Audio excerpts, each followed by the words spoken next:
ဆိုရာသီဥတုကအရန်ပူတယ်မိတ်တွေပေါက်နေတယ်အရန်ရတယ်တက်တောင်အောင်ဘယ်လိုလုပ်ကြမလဲ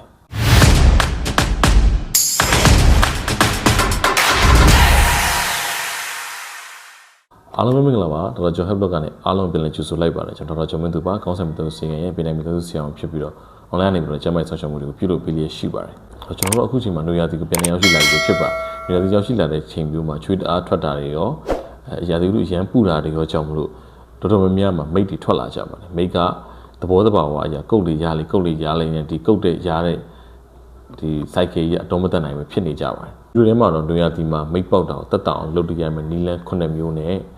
ဒီလိုမျိုးမတက်တာတူဆိုရင်အများဆုံးပျောက်ကင်းအောင်လုပ်လို့ရမယ်တောက်ကမယ်ဆေးလေးတွေလိမ့်ရမယ်ဆေးလေးကိုကျွန်တော်ဝေမျှပေးတော့မှာဖြစ်ပါတယ်ဒီဘက်နေ့မှာရာသီဥတုကတိတိတတ်ပူလာတာကြောင့်မလို့လူကြီးတွေရောကလေးတွေကိုပါဒီမိတ်ကြောင့်ရှားတဲ့တန်ကိုဝေဒနာကိုခံစားနေရတာဖြစ်ပါတယ်ပထမဆုံးအချက်အနေနဲ့မိတ်ပေါက်တာကိုတက်တောင်လုပ်လို့ရတာကတော့ရေအေးအေးလေးနဲ့ရေချိုးပေးတာဖြစ်ပါတယ်ရေကိုတင်းကိုအနည်းဆုံး3ချိန်ပေါ့အေးများတဲ့ချိန်နဲ့ရေချိုးပေးခြင်းကမိတ်ထွက်ခြင်းကိုအထိုက်လောက်တက်တာသွားစီမှာဖြစ်ပါတယ်ဒုတိယတစ်ချက်ကတော့ဒီစက်ပြာသုံးတဲ့ခါမျိုးပါပေါ့နော်ဒီစက်ပြာသုံးတဲ့ shower cream နဲ့သုံးတဲ့ခါမျိုးမှာအရန်ကို sensitive အရန်ဖြစ်တဲ့ chemical တွေပါဝင်တဲ့ရုပ်ထွေးတဲ့စက်ပြာမျိုးတွေမသုံးဘဲနဲ့ရိုးရိုးစက်ပြာကိုသုံးပေးခြင်းအပြင်လည်းမလိုလားအပ်ဖက်နဲ့ဒီခန္ဓာကိုယ်ရောင်ရမ်းခြင်းနဲ့မိတ်ထွက်ခြင်းကနေပြီးရာရန်နာတွေကိုတက်တော့စီမှာဖြစ်ပါတယ်ဆိုတော့တတိယတစ်ခုကတော့ဒီကျွန်တော်တို့တိပေါ့တချို့တတိတွေဥပမာဒီသခွားသီးလိုဟာမျိုးလေးကျွန်တော် skin care လုပ်တဲ့ဟာမျိုးတွေပေါ့သခွားသီးလိုဟာမျိုးလေးတခြားသောလက်ပတ်လိုအဲ့လိုမျိုးအရွက်တွေနဲ့ဒီမိတ်ထွက်တဲ့နေရာကိုကပ်ပေးခြင်းအပြင်လည်းဒီမိတ်ထွက်တာကအထိုက်တရားတက်တော့မှာဖြစ်ပါတယ်အေးမြပြီးတော့မှရာရန်တဲ့ဝေဒနာကနေပြီးတော့တက်တော့မှာဖြစ်ပါတယ်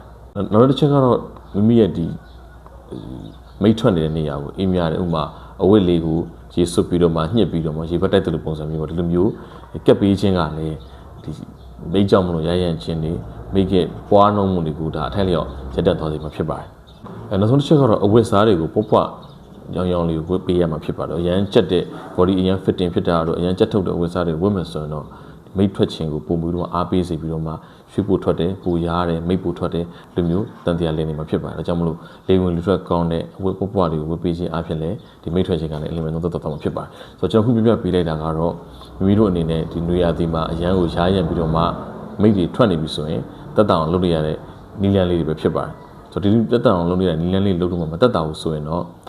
လင်းလို့ရမယ့်လိန်စစ်တစ်မျိုးရှိပါတယ်ဒါကတော့ antihistamine ပေါ့နော်ပါဝင်တဲ့ catramine ဆိုတဲ့လိန်စစ်လေးဖြစ်ပါတယ်ကျွန်တော်ဒီမှာပုံလေးထည့်ပေးထားပါဒီဘူးလေးကိုဝယ်ပြီးတော့မှတစ်နေ့ကို2ချိန်ဒါမှမဟုတ်3ချိန်လင်းပေးခြင်းအဖြစ်လဲတိတိတတ်တာကိုမိတ်ထွက်တာတဲ့တက်တာတော့မှာဖြစ်ပါတယ်အချို့တွေအနေနဲ့လည်းအရန်ဆိုးတဲ့ခါမျိုးကြရင်တော့ဒီလိန်စစ်ပေးပြီးမှလည်းမတက်တာတဲ့လူတွေရှိပါတယ်ဒါမျိုးဆိုရင်တော့ဒီလိုမျိုးရှိတယ်ဆိုတော့တောက်ကမဲ့တောက်ဆေးလေးကိုလည်းကျွန်တော်ဒီမှာ loratadine ဆိုတဲ့ဆေးလေးကိုထည့်ပေးထားပါတယ်ဒီနေ့ကို2ချိန်ပေါ့နော်ဒီနေ့ကိုမနက်တစ်ချိန်ညနေတစ်ချိန်ကို3ရက်လောက်သုံးပေးခြင်းအဖြစ်လဲတိတိတတ်တာဒီမိတ်ထွက်ခြင်းတက်တော့မှာဖြစ်ပါတယ်ဆိုတော့ကျွန်တော်ဒီဗီဒီယိုမှာပြပြပေးလိုက်တာကတော့အခုလိုမျိုးနှွေးရသည်မှာနော်အရန်နေပူပြီးတော့မှမိတ်တွေထွက်တဲ့အရန်ရတဲ့လူနာတွေအတွက်မိတ်ထွက်တာတက်တောင်အောင်လုပ်လို့ရတဲ့အင်ဒရီနီလန်လေးနဲ့စီးလေးတွေမျိုးဖြစ်ပါတယ်ဒီဆရာ channel ကနေမှကျမ်းမာနဲ့ပတ်သက်တဲ့ဘုသူတာတွေယောဂနဲ့ဆေးဝါးတွေကြောင့်များပြင်းရပဲဖြစ်ပါတယ်